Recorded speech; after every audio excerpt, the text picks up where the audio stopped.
Hello everyone and welcome back to another build for a block video. Today's block is something that would have been once achievable in vanilla survival. However, Mojang has since removed said feature. If you haven't guessed it already, it's Bedrock. Kinda weird that a block that they named an entire game after is unobtainable in survival, but whatever. Mojang does what they want, I guess. Now, without further ado, let's start planning, shall we? To the reference board. So for starters, let me make one thing clear. You can in fact replace all of the bedrock with something of your choosing. For example, you could replace it with cobbled deep slate or any other dark block of your choosing. It really doesn't matter. But that aside, when I thought of bedrock, I thought of it almost as black slate.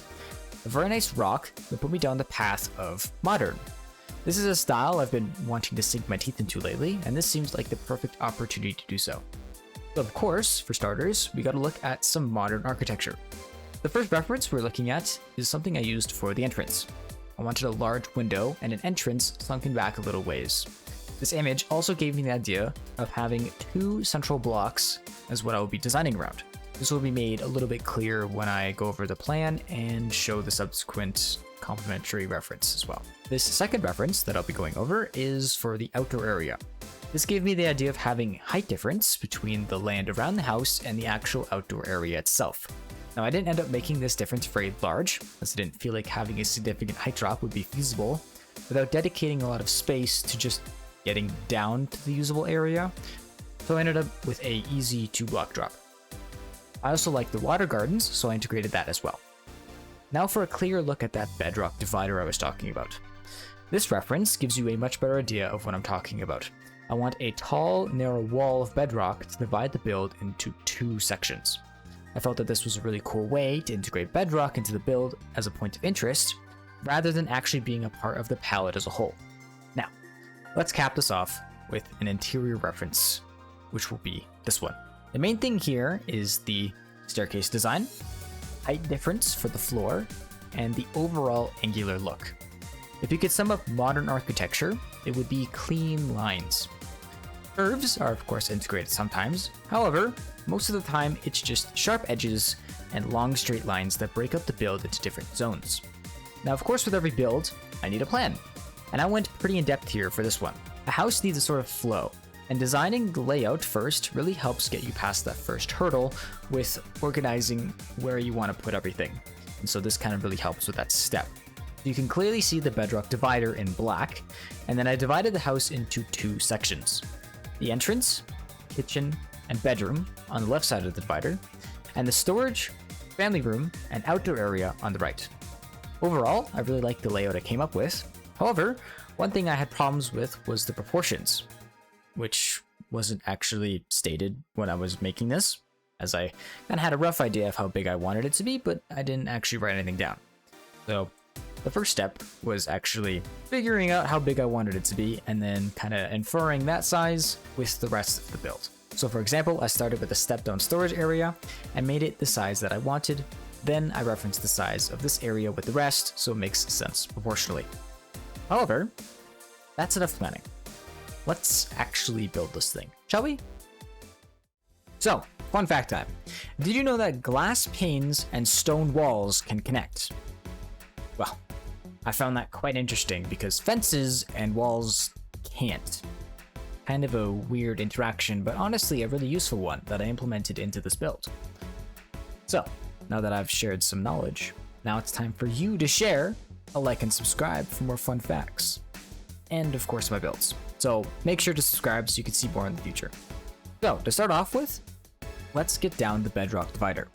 When it comes to making an interesting build, it is very important to have a point of interest.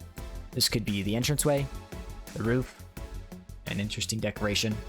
Really it's up to you, but it has to have something that draws your eyes in or gives context to the rest of the build. In this instance, I'm using bedrock to divide the build into two sections with a big wall. It may not be the most interesting point of interest, however, it gives some reason to organize the build a little differently and to build around something. Now I'll be starting on the left side and then I'll do the right.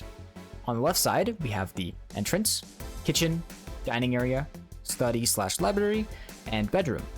So let's start with the entrance. The entrance I wanted to be open, but also have some decorations to add some purpose to it. So I added a green space right next to the entrance to fill the corner, and a bench with a shoe cubby attached. I really like using chiseled bookshelves as shelving because it looks like a bunch of individual holes to store stuff like shoes. So I thought it would be perfect to use here. Now the kitchen.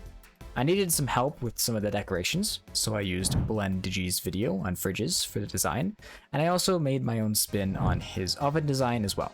Highly recommend you check out his videos. As for the rest of the kitchen, I wanted to have some practical value here, so I used diorite stairs with barrels beneath them for storage. The reason why I didn't have the barrels on the ground level was because it made the diorite countertop too high. So I ended up using diorite as stairs and then just putting the barrels beneath them. And of course I added in cabinets, which are just barrels with trapdoors right below them. Now for the dining area. Pretty simple stuff here. Just a basic stair table with chairs. And of course I'm using end rods for lighting because they are the most modern looking. Now onto the upstairs area, which starts with the study/library. Here I wanted it to be actually useful, so I added in a full enchanting station with some quick storage. As for the bedroom, it's going to be a bit tight, but I think I managed to effectively utilize the space. The bedroom has a double bed, a dresser, and some basic lighting. And that's it for the left. An extra note here is the stair design. The stairs have both upper slabs to emulate plank-style stairs, and I added in some actual stairs right next to them because I know that none of you are actually going to use the slabs as stairs. Because I know that I won't. There is no way I'm making stairs that don't allow the player to go up without using the spacebar. So I added this quality of life feature because I feel it's important. Now for the right side, let's start with the storage area. This side I wanted to focus on using height as a distinguishing feature. You don't always need walls to distinguish rooms, just a difference in height is enough. So the storage room is set lower to give it some character, and I used extra height for some greenery in front of the window. As for the actual storage space, I like using designs to make it look better. However, you don't need to do this, and you can just stack chests here if you want. Now the living room right next to the storage area is just a simple filler area that doesn't have any functionality, but not every space in a build needs to be practical, now does it? Now it's time for the outdoor area. This space doesn't have anything practical in it either. However, I really think it adds to the aesthetic of the build, so I think it's important.